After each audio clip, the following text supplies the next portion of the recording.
कर से दो आशीष, यही प्रार्थना आपसे अनुनय से कर जोड़। पल पल पग पग बढ़ चलो मोक्ष महले की ओर।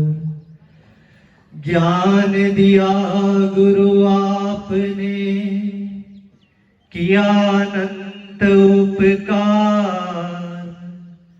निर्यापक सिरे समय सिंधु को, नमन अनंतो वार, नमन अनंतो वार।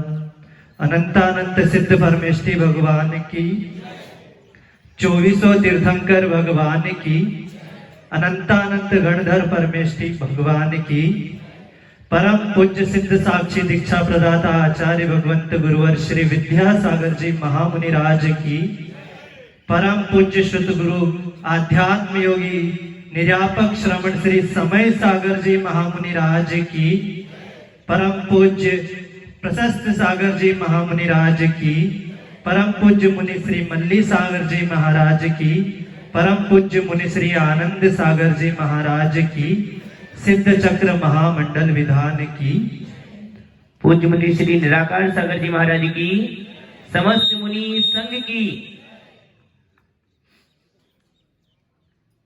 अभी अभी कार्यक्रम के आज पात्रों का चयन हो रहा था और बोली लग रही थी, और आपके विधान के जो प्रतिष्ठाचार्य जी हैं उन्होंने कहा था आज विधान का अंतिम दिन है। ये बात सत्य तो है कि आज इस विधान का अंतिम दिन है, और अंत भला तो सब भला, ऐसी आप लोग कहावत भी बोलते हैं। परंतु यह अंतिम दिन तो होना चाहिए, मगर इस आराधना का नहीं, इस भक्ति का नहीं, पूजा का नहीं। अंतिम दिन होना चाहिए हमारे मन में उत्पन्न होने वाले विषय और विकारों का होना चाहिए। आज से हम यह सब संकल्प लेकर जाएं, तभी यह सिद्ध चक्र महामंडल विधान करना सार्थक होगा। मात्र 8 दिन तक हम भक्ति भाव से पूजा तो कर लेते हैं, परंतु जब यह विधान या महोत्सव संपन्न होते हैं उसके बाद हमारी वही हालत होती है, वही घोड़ा और वही मैदान चालू हो जाता है।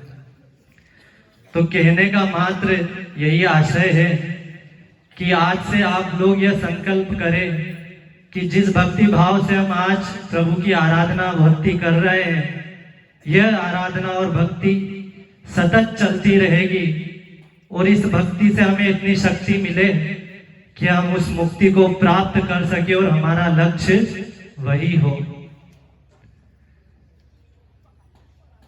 अभी अभी प्रवचन के पूर्व आपने पूज्य गुरुदेव की पूजन बड़े भक्ति भाव से की, हमेशा करते हैं और हम लोग भी पूजा करते हैं। उस पूजन में एक जयमाला में एक लाइन आती है, वह लाइन जब भी सुनते हैं तो बड़ा गौरव अपने आप में महसूस करते हैं कि हम ऐसे गुरु के शिष्य हैं। इस अल्प उम्र में भी तुमने साहित्य सृजन अति कर डाला, और जैन गीत गागर में मानो तुमने सागर भर डाला। बड़ा अद्भुत जब इस विषय में सोचते हैं, और बड़े महाराज जी भी कई बार बोल चुके हैं कि वह मात्र 9वीं पास बालक, जिसे आप लौकिक शिक्षा कहते हैं, उस लौकिक शिक्षा में मात्र 9वीं पास बालक आज अलौकिक शिक्षा का धनी है। और कहते भी 9 का अंक शाश्वत होता है, और वह मात्र 9वीं की पढ़ाई आज सबके गुरु बन चुके हैं। वह बालक आज सबका विश्व गुरु बन चुका है। टेक्नोलॉजी ने तो अभी 4G, 3G, 2G, 5G क्या क्या पता क्या सब करने लगे हैं, मगर वो हमारे गुरु जी हैं जो इस सब टेक्नोलॉजी से भी ऊपर है।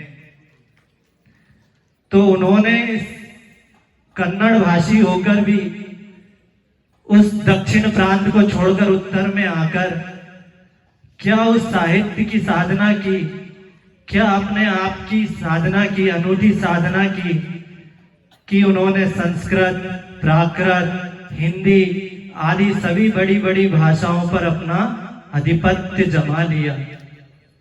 उन्होंने आचार्य कुंद भगवान, जो इस जिन आगम के भगवान की संज्ञा और जिन्हें मंगलाचरण में भी हमेशा याद किया जाता है, मंगलम कुंदाद्यो, वीर प्रभु के बाद, गंधर प्रभु के बाद उन्हीं का नंबर हम लेते हैं।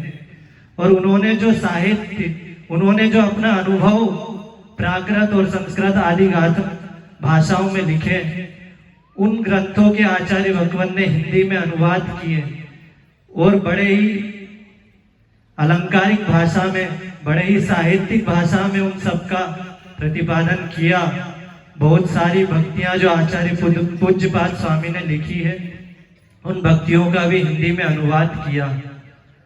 तो कहने का आशय मात्र इतना था कि उस पूजा में जब आप आचार्य भगवान की पूजा करते हैं तो मात्र आप ही नहीं करते, आप भी द्रव्य और भाव से करते हैं।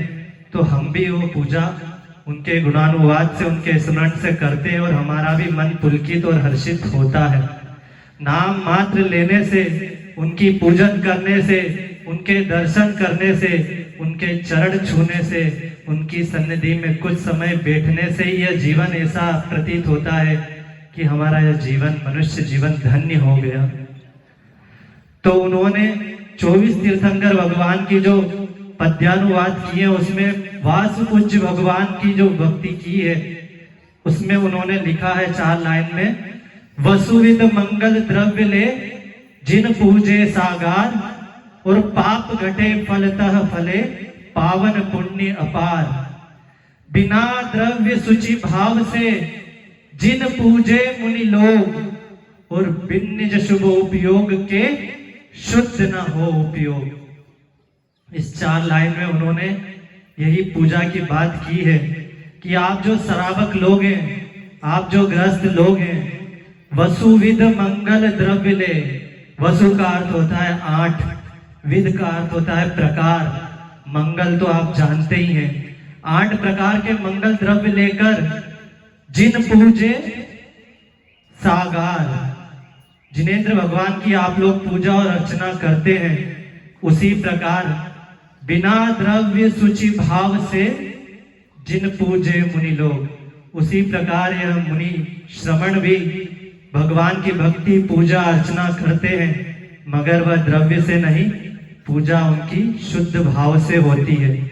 और आप जो द्रव्य से पूजा करते हैं, आप जो ये पूजा पाठ विधान अर्चना कर रहे हैं, इससे क्या फल मिलता है?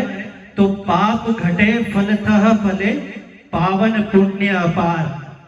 अर्थात ये जिनेंद्र भगवान की भक्ति अर्चना और पूजा ही मात्र इस पाप को घटाने के लिए कारण है। और जैसे जैसे पाप घटता है, वैसे वैसे पुण्य का फल, पुण्य बढ़ता जाता है। और उस पुण्य का फल है अपार, मतलब पुण्य फला अरहंता। ये भगवान जो समोशरण में आपको 4 हाथ ऊपर, 4 अंगल ऊपर समोशरण में विराजमान दिख रहे हैं, यह मात्र पुण्य का फल है, मात्र पुण्य का फल है। और उस पुण्य को उन्होंने पहले भगवान की भक्ति कर कर ही बांधा है। कुछ बुद्धिजीवी लोग आजकल बड़ी बड़ी बातें कर रहे हैं और वो हमेशा कहते हैं यह पुण्य है, यह भक्ति, ये आराधना, ये पूजा, ये पाठ, ये क्रियाएं, ये सब औपचारिक है, इनका कोई महत्व नहीं है। तो मैं कहना चाहता हूं, ऐसे बुद्धिजीवों के पास ना आप जाएं, ना उनकी बातें सुने, ना उनके साहित्य का अध्ययन करें। क्योंकि अगर जीवन में से पुण्य चला गया तो मात्र पाप बचेगा। क्या बचेगा? पाप बचेगा। क्योंकि आपकी मन वचन काय की जो क्रियाएं हैं, अगर वह शुभात्मक होती है तो वो पुण्य का आश्रय कराती है, और वही मन वचन काय की क्रिया अगर अशुभात्मक होती है तो पाप का बंध कराती है। ऐसा तत्वार सूत्र में पूज्य उमा स्वामी महाराज कहते हैं, शुभः पुण्यस्य अशुभः पापस्य। तो उन बुद्धिजीवों के कहने में आ मत जाना कि यह भक्ति, ये पूजा, ये अर्चना कोई काम की नहीं है, यह तो सिर्फ बंद ही कराती है। अगर किसी अंधे को रास्ता पार करना हो और जंगल पार करना हो और बड़ी कठिनाई हो और उसे रास्ता पार कराने के लिए कोई व्यक्ति आके खड़ा हो जाता है और वो हाथ देता है कि चलो मैं तुम्हें ये रास्ता पार करा दूंगा, तो अंधा तो उसके साथ हो जाता है, मगर वह अंधा रास्ता कब पार करेगा? जब जब सहारा देने वाला व्यक्ति है उसकी दोनों आंखें सही सलामत वो देख सके। उसी प्रकार अगर हमारे पास ज्ञान चक्षु नहीं है, हमारे पास ज्ञान नहीं है, तो हमें ऐसे अंधों के हाथ में अपना हाथ नहीं देना है, नहीं तो वो तो खुद गड्ढे में गिर रहे हैं और हमें भी गड्ढे में गिराने का प्रयास कर रहे हैं। तो हमें ऐसे सच्चे देव शास्त्र गुरु का ही आलंबन लेना है, जो वीतरागी हो, जो सर्वज्ञ हो और जो हितोपदेशी हो। बात पूजा और अर्चना और विधान की चल रही है और यहाँ पर आप लोगों ने सिद्ध प्रभु की भक्ति की है। सिद्ध प्रभु जो लोकाग्र पर विराजमान है, अशरीरी है, आठों कर्मों से मुक्त है, निराकार स्वरूप है। अगर कोई एक प्रश्नकर्ता आया और उसने यही प्रश्न पूछा कि जब सिद्ध इस संसार में लौटकर आएंगे ही नहीं, तो हमें पूजा में और भक्ति में उनका आह्वान करने की आवश्यकता क्या है? पूजा और भक्ति में उनका आह्वान करें तो वो संसार में तो आने वाले हैं नहीं, तो ये आह्वान करने से प्रयोजन क्या सिद्ध होता है? तो उनसे यही कहना है कि मान लिया वो इस संसार में तो नहीं आ सकते, मगर उस भक्ति के माध्यम से हमारे मन में, हमारे ज्ञान में और हमारे ध्यान में तो जरूर आ सकते हैं। और आचार्य जी ने एक दोहा इसी बात को लेकर लिखा है कि ईश दूर पर मैं सुखी, आस्था लिए अभंग, और ससूत्र बालक खुश रहे, नभ में उड़े पतंग। नीचे उदाहरण के द्वारा समझाया है और ऊपर बात कही है कि ईश अर्थात प्रभु जो है, सिद्ध प्रभु जो है वो कहाँ है? लोकाग्र पर विराजमान है, हमसे बहुत दूर है, फिर भी हम ईश दूर पर मैं सुखी, हम सुख का अनुभव कर रहे हैं। वह सुख कौन सा है? तो वह सुख है आस्था रूपी सुख, वह सुख है श्रद्धा रूपी सुख, वह सुख है भक्ति रूपी सुख। उस सुख के माध्यम से ही हमारी और उनकी तार जुड़ी हुई है, उस आस्था के माध्यम से ही हमारा और उनका संबंध पूज्य और पूजक के भाव में, प्रभु और भक्त के भाव में जुड़ा हुआ है। क्योंकि जैसे उन्होंने उदाहरण दिया, बालक जो होता है पतंग उड़ाता है, पतंग तो दूर नभ आकाश में होती है और बालक के हाथ में क्या होती है? डोर होती है। मात्र उस डोर को हाथ में रखकर ही वो आनंद का अनुभव करता है, सुख का अनुभव करता है। पतंग तो उससे बहुत दूर होती है। तो क्या कारण है? तो उस डोर से उस पतंग का जो संबंध है, उसी कारण से उस बालक को सुख और आनंद की अनुभूति होती है। तो उसी प्रकार हमारी आस्था भी प्रभु से, भले वो कितनी ही दूर हो, वो आस्था रूपी डोर बंधी हुई है, तो हमें उनकी भक्ति और पूजा और आदि करने से आनंद और सुख की अनुभूति होती है। अब बात आ गई पूजा करने की, अब पूजा भी आ गई, श्रद्धा भी आ गई। तो ये श्रद्धा कैसी होनी चाहिए, ये आस्था कैसी होनी चाहिए? तो मोक्ष रूपी महल जो खड़ा है वो आस्था रूपी नींव पर खड़ा है, अर्थात सम्यक दर्शन पर खड़ा है। जब तक जीवन में सम्यक दर्शन नहीं आएगा, तब तक यह मोक्ष रूपी महल की हम दीवारें खड़ी नहीं कर पाएंगे, मोक्ष महल को बना नहीं पाएंगे। तो एक परमात्मा के मंदिर में एक श्रद्धालुओं की भीड़ जा रही थी। जाते जाते क्या हुआ, भीड़ में एक भक्त का दूसरे भक्त से धक्का लग गया।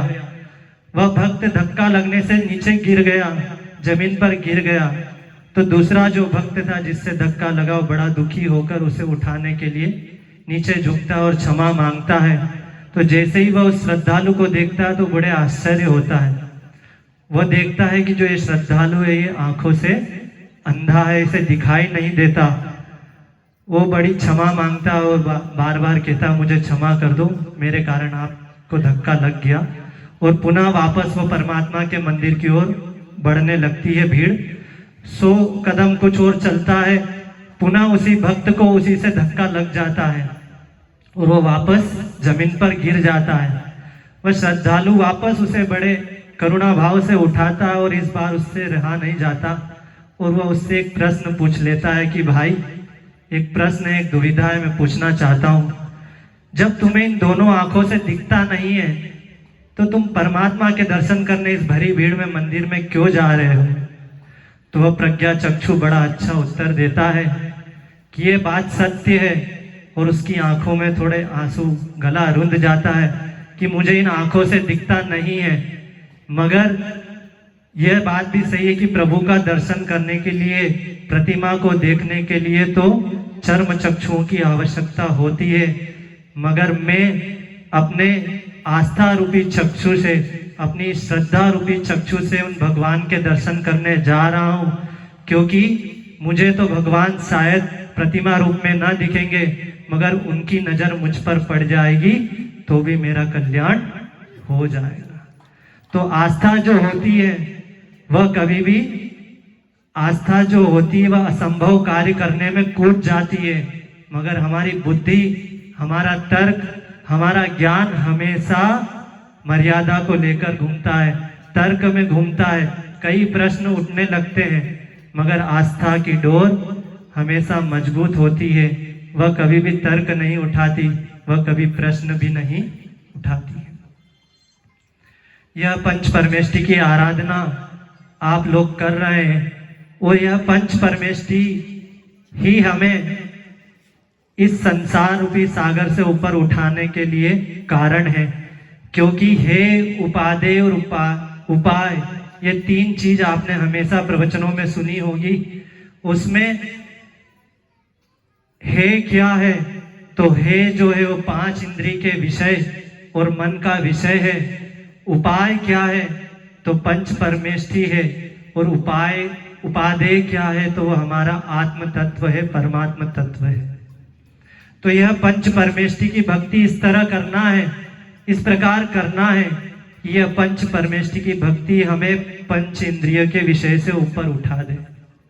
एक साथ एक मयान में 2 तलवार नहीं रह सकती भाइयों, इसलिए या तो पंच परमेष्टि के प्रति भक्ति रहेगी या इस पंच इंद्रिय के विषयों के प्रति आपका अनुराग रहेगा, आपका आकर्षण रहेगा, आपका विकर्षण रहेगा।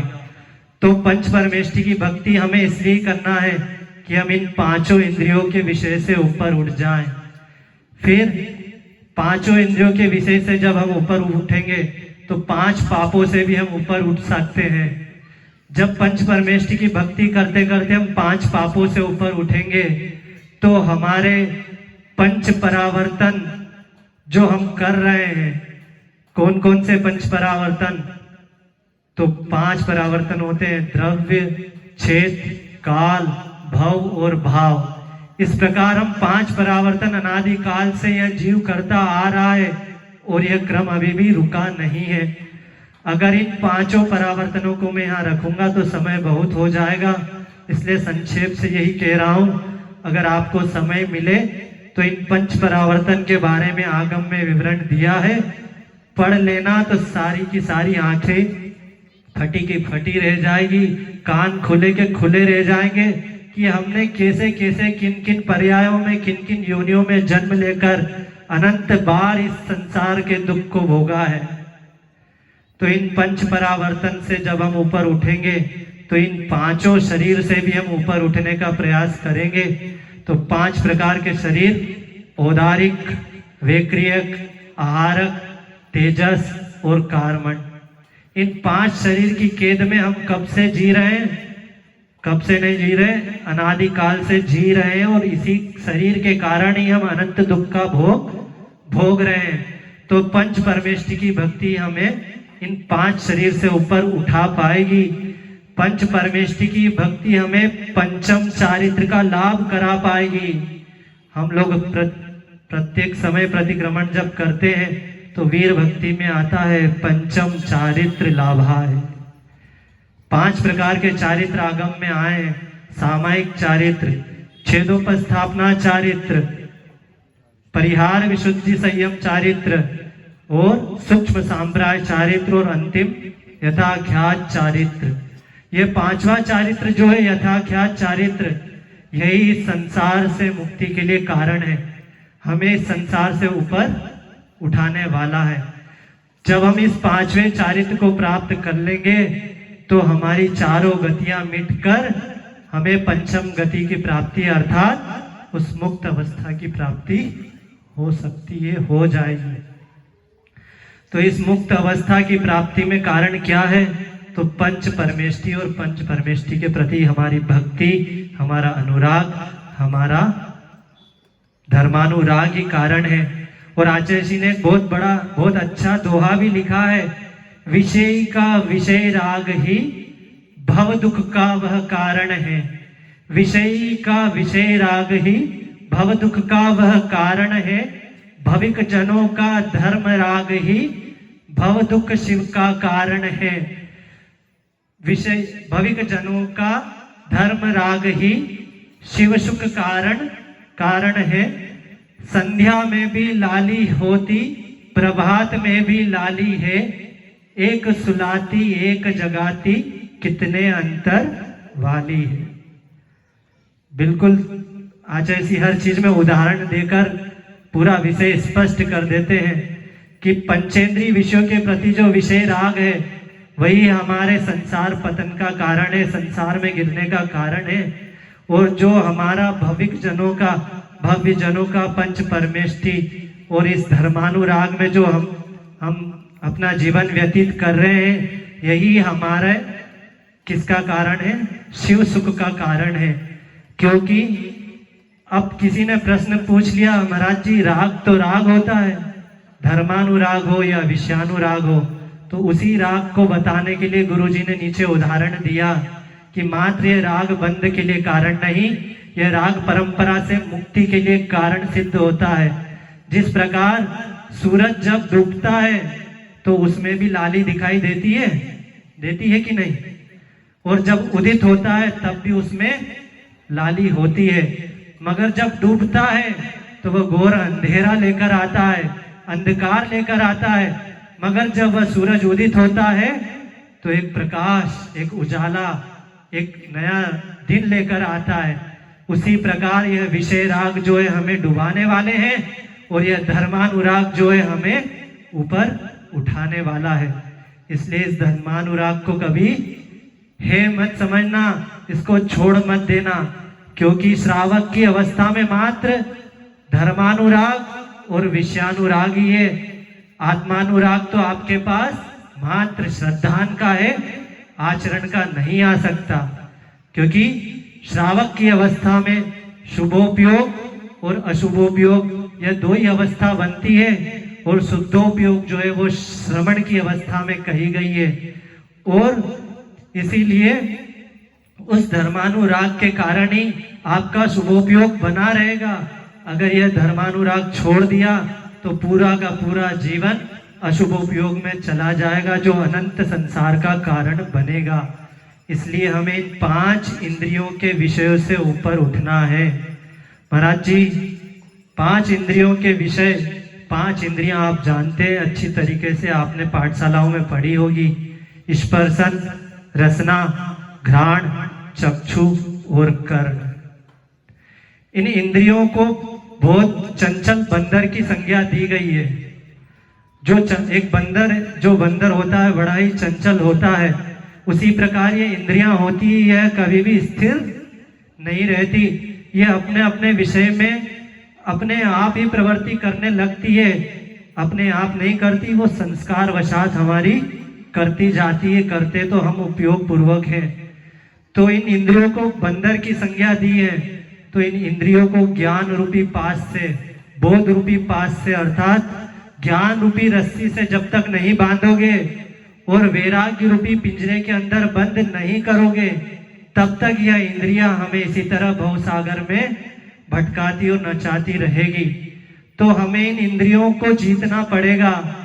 महाराज जी ये काम तो हम लोगों के लिए बहुत कठिन है, कैसे करेंगे? हम तो प्रतिदिन इन इंद्रियों का ही और शरीर का पोषण करते आ रहे हैं। यह बात आपकी सत्य है कि आपकी अवस्था में, आपकी भूमिका में इंद्रियों को जीतना बहुत नामुमकिन है, बहुत मुश्किल है।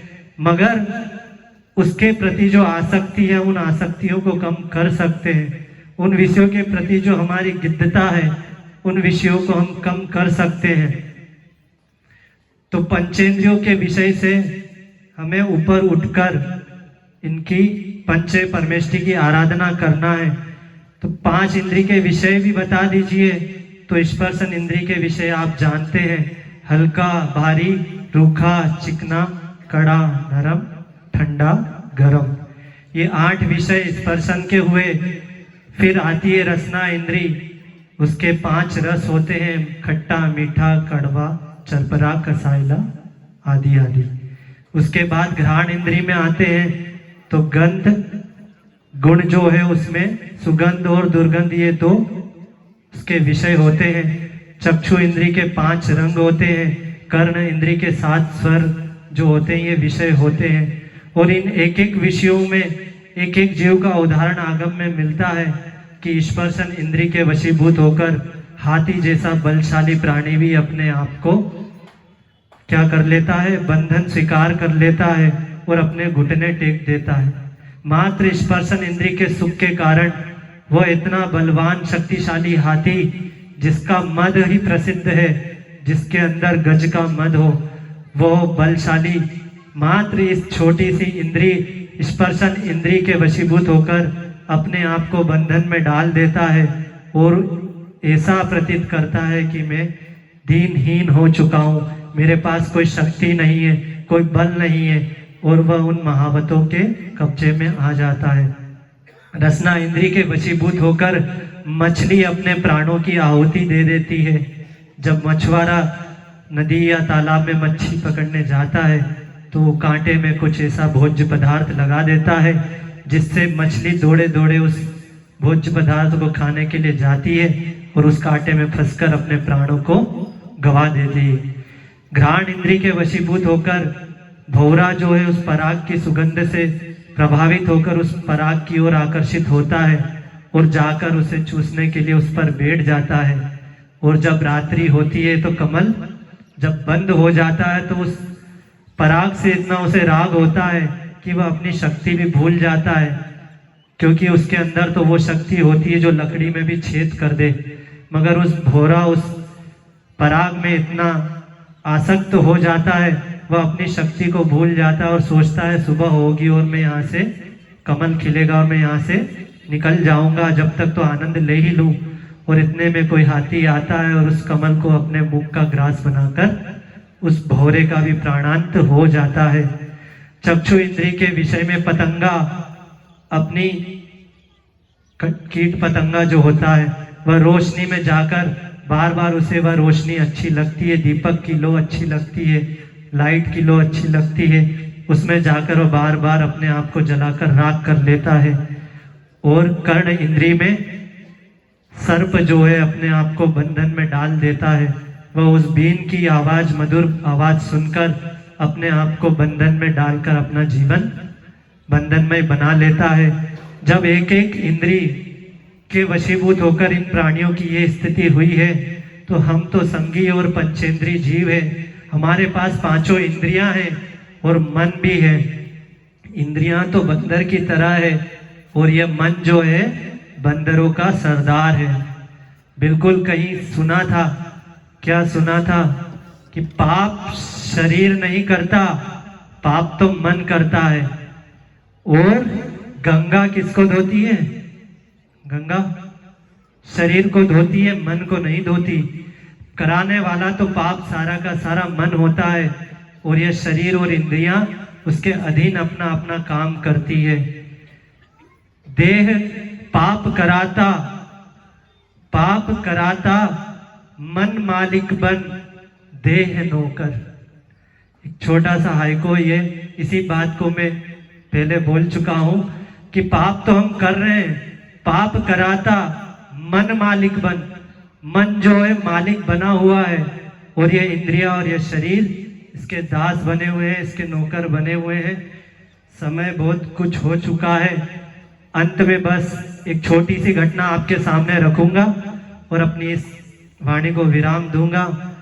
मनुष्य जो है अपनी पांचों इंद्रियों के वशीभूत होकर, अपने स्वार्थ के वशीभूत होकर दूसरे के प्राणों की चिंता नहीं करता और अपनी इंद्रिय के पोषण के लिए, अपने शरीर के पोषण के लिए वो दूसरों के प्राणों के ऊपर भी वो ना दया करता है, ना करुणा करता है और उनके प्राणों का घात करने के लिए तैयार हो जाता है। एक छोटी सी घटना 2-3 मिनट में समाप्त करूंगा। भारत के इतिहास की यह घटना आज से सैकड़ों वर्ष पूर्व हुई, जब भारत पे शासन अंग्रेजों का नहीं, राजाओं का चलता था। तो भारत में मगध साम्राज्य था और मगध सम्राट बिंदुसार राज सिंहासन पर बैठकर अपना राज्य करते थे। अपनी प्रजा का बड़ा ही लाड प्यार से पालन पोषण करते थे। कुछ कारणों से उनके राज्य में ऐसी कुछ विपदाएं आई, उससे खाद्य सामग्री का अभाव होने लगा, अन्न का अभाव होने लगा, खाद्य समस्या सामने आने लगी कि लोगों को पेट भरने के लिए पर्याप्त अन्न और भोजन आदि नहीं मिल पा रहा था। सारी प्रजा में त्राही होने लगी थी। बिंदुसार को जब ये पता चला तो उसे भी बड़ी चिंता है और उसने अपनी राजसभा को इकट्ठा किया और अपने सभासदों और मंत्री और प्रधानमंत्री के सामने इस समस्या को रखा और कहा कि इस समस्या से छुटकारा पाने का कोई उपाय बताइए, कोई विचार रखिए, कोई विमर्श कीजिए, इस समस्या से कैसे निकला जाए। तो उस बिंदुसार की सभा का एक सभापति, जो मुख्य सभापति था, उसने एक प्रस्ताव रखा कि महाराज, वर्तमान में तो अन्न को प्राप्त करना बहुत कठिन है, बहुत श्रम लगता है, बहुत पुरुषार्थ लगता है, बहुत समय लगता है और उसमें भी भाग्य साथ दे तो ही फसल उत्पन्न होती है। कभी अतिवृष्टि, कभी ओलावृष्टि, कभी अनावृष्टि, कभी आंधी तूफान आदि आकर फसलें नष्ट हो जाती है। इसलिए अन्न को प्राप्त करना और शाकाहार में जीवन व्यतीत करना तो बड़ा कठिन सा हो गया है। तो इस खाद्य समस्या को सुलझाने का सबसे सस्ता और सुलभ उपाय है मांसाहार। क्या कह दिया उसने? मांसाहार को अपना लिया जाए और मांसाहार बड़ा सुलभ है। वन्य प्राणी जीव जंतु हमें आसानी से मिल जाते हैं, हम हमारा शरीर का पोषण भी कर लेंगे और उससे हमें शक्ति भी ज्यादा मिलती है और हमारा जीवन भी सुरक्षित रहेगा। इस प्रकार जब विचार उस सभापति ने, मुख्य सभासद ने रखे तो अन्य सभासद भी उसके समर्थन में बोलने लगे। लगभग बहुत सारे सभासदों ने भी यही विचार रखा कि हाँ महाराज, यह बात तो सत्य है, क्योंकि अन्न को उत्पन्न करना बड़ा कठिन हो चुका है, बड़ा श्रम सब लगता है। सब बातें बोल दी गई और वो सब मांसाहार के प्रेमी भी थे, छुप छुप कर मांसाहार तो करते ही थे। सारे सभासदों ने जब ये बात रखी, बहुत सारे सभासदों ने, तब महाराज बिंदुसार की नजर राज्य के प्रधानमंत्री पर गई, जो अपने आसन पर चुपचाप गंभीर अवस्था में बैठे हुए थे। पता है वो प्रधानमंत्री कौन था? जानते हो? वह प्रधानमंत्री था चाणक्य। बिंदुसार का प्रधानमंत्री था चाणक्य, जो अपने सारे कामों में, राजा के कामों में सलाह मशवरा करता था। वह चुपचाप इन सभासदों की बात सुन रहा था। राजा ने जब चाणक्य की ओर देखा तो वह चुपचाप बैठा था। राजा ने उनसे बोला, आप कुछ नहीं बोल रहे, आपका क्या भाव है? आप भी अपने विचार रखिए। तो चाणक्य ने कहा, महाराज, मैं चिंतन मंथन और मनन कर रहा हूँ, मुझे आज रात्रि का समय दो, कल सुबह में सभा में आते ही अपने विचार रखूंगा और फिर आपकी जैसी इच्छा हो आप कर लेना। उसने कहा ठीक है, हम कल इस बात का निर्णय करेंगे और सभा को समाप्त किया। संध्या हो गई, सभी लोग अपने अपने घर आ गए। राजा अपने महल में चले गए, सभासद अपने महल में, अपने भवनों में चले गए। संध्या हुई, रात्रि जैसे जैसे बढ़ने लगी, रात्रि के लगभग 9 बजे होंगे और चाणक्य ने अपने उपाय को करना प्रारंभ किया और वह सबसे पहले उसी सभासद के घर पहुंच गया जिसने यह प्रस्ताव, मांसाहार का प्रस्ताव रखा था। उसने जाकर उसके घर का दरवाजा खटखटाया। जैसे ही दरवाजा खटखटाया, दरवाजा खोला, सामने चाणक्य को देखकर वह सभासद घबरा गया। कहने लगा, प्रधानमंत्री जी आप इतनी रात में कैसे आए? क्या बात है, सब खैरियत तो है? चाणक्य ने कहा, खैरियत तो सब है, मगर बहुत बड़ा संकट आ गया है। बोले, क्या हो गया है? बोले, अभी अभी संध्या को राजा का स्वास्थ्य अचानक बहुत खराब हो गया है और वह बिल्कुल मूर्छित हो चुके हैं, और राज्य वैद्यों ने देखकर कहा है कि राजा के प्राण अब एक ही कारण से बच सकते हैं। वो क्या कारण है? तो किसी बड़े व्यक्ति के हृदय का 1 तोला मांस अगर कहीं से मिल जाए तो उस मांस के माध्यम से मैं इनका उपचार कर पाऊंगा। उस मांस से इनका उपचार हो जाएगा और ये पूरे स्वस्थ हो जाएंगे। तो वो सभासद कहता है, फिर आप यहाँ क्यों आए? तो बोले, मैं आपके पास आया हूँ और ये 2 लाख स्वर्ण मुद्राएं लेकर आया हूँ। मात्र 1 तोला मांस की जरूरत है। आपके हृदय का 1 तोला मांस मुझे दे दीजिए और ये 2 लाख स्वर्ण मुद्राएं ले लीजिए। वो सभासद हाथ जोड़ने लगा, पैर पड़ने लगा। प्रधानमंत्री जी, ये कार्य तो मैं नहीं कर सकता, आप और किसी बड़े व्यक्ति के हृदय का मांस ले आइए। आप तो 5 लाख स्वर्ण मुद्राएं मुझसे और ले जाइए। उसने 5 लाख स्वर्ण मुद्राएं और दे दी। चाणक्य ने वो 5 लाख स्वर्ण मुद्राएं उठाई और सारा टिमटम उठाकर दूसरे सभासद के पास पहुंच गया। उसका भी दरवाजा खटखटाया। उसको भी यही बात बोली कि राजा का बहुत स्वास्थ्य गंभीर है, मूर्छित पड़े हैं और 1 तोला मांस की जरूरत है। आपके हृदय का 1 तोला मांस मिल जाए, उसके बदले में ये 5 लाख स्वर्ण मुद्राएं मैं आपको देने को तैयार हूँ। वह भी हाथ जोड़ने लगा और कहने लगा, मंत्री जी मुझे माफ कीजिए, आप ये 10 लाख स्वर्ण मुद्राएं ले जाइए, मगर मुझे क्षमा कर दीजिए, आप किसी और के हृदय का मांस ले आइए। ऐसे करते करते उन सारे सभासदों के घर रात में ही वह चाणक्य गया और लगभग 1 करोड़ स्वर्ण मुद्राएं उसने इकट्ठी कर ली, मगर 1 तोला भी सोना उसे 1 तोला मांस भी उसे प्राप्त नहीं हुआ। सुबह हुई, सभा लगी, महाराजा बिंदुसार अपने राज सिंहासन पर बैठे।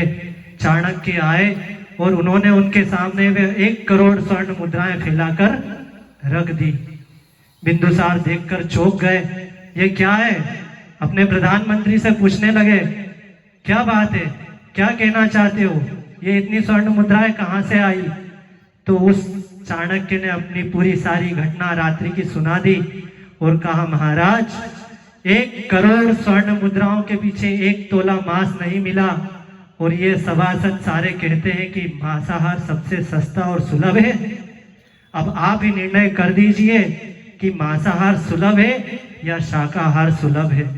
राजा की आंखें खुल गई और उसे समझ में आ गया कि चाणक्य क्या कहना चाहता है, और उसने उसी समय निर्णय ले लिया कि मांसाहार तो कभी सुलभ और सही अच्छा नहीं है, होना है तो सिर्फ शाकाहार ही चलेगा, और उसने राज्य में शाकाहार की ही घोषणा की। बंधुओं, ये कहानी तो हमने आपके सामने रख दी, मगर एक निवेदन और आखिरी में करना चाहता हूँ। समय बहुत ज्यादा हो रहा है। हम लोग साक्षात तो मांस का भक्षण नहीं करते, क्योंकि हम अहिंसा धर्म के पुजारी हैं, महावीर के शिष्य हैं, जियो और जीने दो को अपना रहे हैं। मगर आज की संस्कृति, आज की प्रकृति इस प्रकार की हो चुकी है कि वह डायरेक्ट तो नहीं, इनडायरेक्ट आपको मांसाहार करा रही है। आप समझ गए होंगे मैं क्या कहना चाह रहा हूँ। मैं सीधा सीधा कहना चाह रहा हूँ कि अगर आपको कहीं रास्ते में मांस दिखता है तो आप आंखें बंद कर लेते हो, आपको घृणा आने लगती है, आप थूकने लगते हो, मगर उसी मांसाहार से बनी हुई वस्तुएं, वो भोज्य पदार्थ, फास्ट फूड के रूप में आप लोग जो ग्रहण कर रहे हो, ईमानदारी से अपने दिल पे हाथ रख कर बोल देना, अगर वो फास्ट फूड का आप भक्षण कर रहे हो तो क्या आप सही में उस महावीर के अनुयायी हो, उस अहिंसा धर्म के पुजारी हो? पूजा करने की मना मैं नहीं कर रहा, पूजा तो करना ही है, मगर पूजा के साथ साथ हमारे जीवन में वो अहिंसा धर्म भी आना चाहिए। क्या उस मांसाहार के बिना, उस फास्ट फूड के बिना हमारा जीवन नहीं चल सकता क्या? क्या उन अभक्ष्य पदार्थों को भोग करे बिना हमारा शरीर स्वस्थ नहीं रह सकता क्या? रह सकता है, मगर हम इस रसना इंद्री में, इस रसना इंद्री के लोलुपता के कारण उन जीवों के घात में कारण बन रहे हैं। सीधा सीधा हमें उस जीव हिंसा का पाप बंद हो रहा है। अतः मेरा निवेदन यही है, आज संकल्प कर लो, ये अंतिम दिन नहीं, ये प्रथम दिन होना चाहिए हमारे जीवन को व्यवस्थित और सुचारू रूप से धर्म के साथ जीवन जीने का संकल्प करके जाना कि हम इन प्रकार के मांसाहार के भोज्य पदार्थ, फास्ट फूड आदि का सेवन नहीं करेंगे, उन प्रसाधनों का उपयोग नहीं करेंगे जिनके बनाने में, जिनके लगाने में आप लोग सुंदरता का अनुभव करते हैं। जो सौंदर्य प्रसाधन है उनमें भी कई प्रकार के जीवों का घात होता है, कई प्रकार के वस्त्र जो बन रहे हैं उनमें भी जीवों का घात हो रहा है। इसलिए हमारा जीवन अहिंसक और धर्ममय बने। इसी भावना के साथ अहिंसा परमो धर्म की। परम पूज्य आचार्य गुरुवर श्री विद्यासागर जी महामुनि राज की। बोधि समाधि परिणाम शुद्धि स्वात्मोपलब्धि शिव सौख्य सिद्धि चिंता मणिम चिंतित वस्तु दाने त्वं वंद मानस्य ममा वस्तु देवी। द्वादशांग जिनवाणी माता की।